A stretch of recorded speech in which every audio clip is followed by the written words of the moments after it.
Hey Bremerton, Josh Farley with the Kitsap Sun. The leaves are falling, the salmon are spawning, and I've got 5 stories for you on this week's edition of the Bremerton Beat Blast.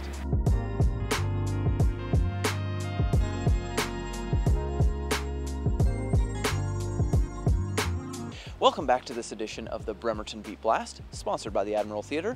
Story number 1 today, we begin with the Olde Towne pub in Silverdale, which county officials have ruled needs to be shut down.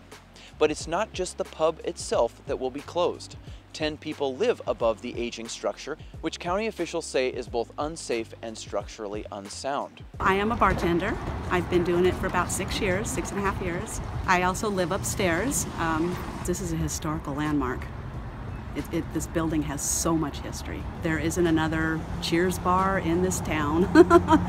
And the people that live here, I don't know. We're all just trying to scammer around and try to find a place since we were only given 2 weeks to vacate. So what will the Port of Silverdale, which owns the aging structure, do as it attempts to redevelop its waterfront? No decisions have yet been made, but a final hurrah at the bar is scheduled for this Thursday, November 2nd. Story number 2. It's fall, and that means it's salmon spawning season. Many local creeks and rivers fill up with fish, and it's quite an experience to watch them. At 10 a.m. this Saturday, Kitsap Salmon Tours will partner with Kitsap Rocks, and you can come out not only to see some local artwork, but also watch as these magnificent creatures make their way up the creek. There are hundreds of salmon making their way back to spawn. These salmon have spent 3 to 5 years in the ocean. When they go out, they're just very tiny. They hatch into very small fry, and then they go out as smolts, and then they put on a lot of body mass. And they're coming back, and they'll lay their eggs and fertilize them and reproduce here in the streams, and then they'll die, and those nutrients will return back to our watershed. Partnering with organizations like the Kitsap Salmon Tours is what's exciting, because you're bringing the community together with not just art, but the environment, the outside. It's so exciting because when they paint with a theme, the artists actually, will paint salmon on or nature type of art on the rocks. Story number 3. Dozens of dancers will descend upon Bremerton this Saturday for the 6th annual Tradition Competition. Its organizers have worked hard to create this event, now in its 6th year, that brings together the 4 elements of hip-hop: DJing, MCing, graffiti art, and breakdancing, a competition for which you can watch at the Kitsap Conference Center's Fountain Room on Saturday. Tickets are just $10, and the event will begin at 5 p.m.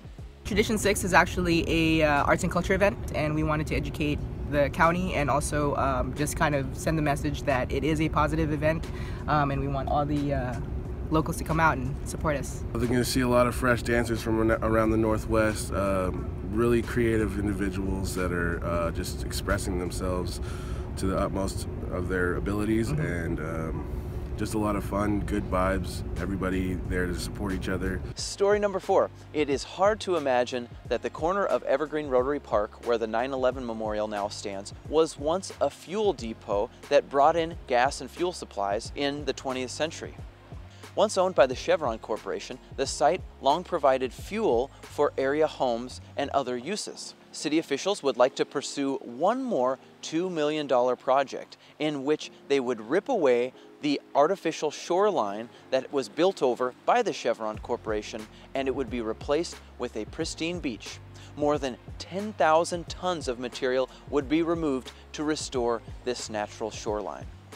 We just finished doing a design for a nearshore beach restoration that would eliminate the concrete on the beach, retaining walls that are on the shoreline, and do a final phase for cleaning up this area to be both fish friendly and human friendly. And finally, story number 5 today. A Bremerton man named Chris DeMint wanted to create a little more community on his daily ferry journey. So the civil engineer packed up a whole bunch of pumpkins and some markers and brought them to the galley of the Chico ferry last Wednesday. What resulted was laughter, some good conversation, and some new friendships forged. I was inspired to start Rock the Boat just to kind of create a sense of community, because I noticed that riding the boat for like the last 7 months or so that people were on the boat and were friendly, but people would always say like, oh, I know that person, but they never really they didn't know their name, or they didn't they see them all the time, but never actually talk to each other. I mean, all the people on the ferry are from the Bremerton area, and so it's just kind of getting to know your neighbors and the people that you spend a lot of time with every single day. So that's going to do it for this edition of the Bremerton Beat Blast. By the way, it is our 2-year anniversary today, so happy birthday to the Bremerton Beat Blast.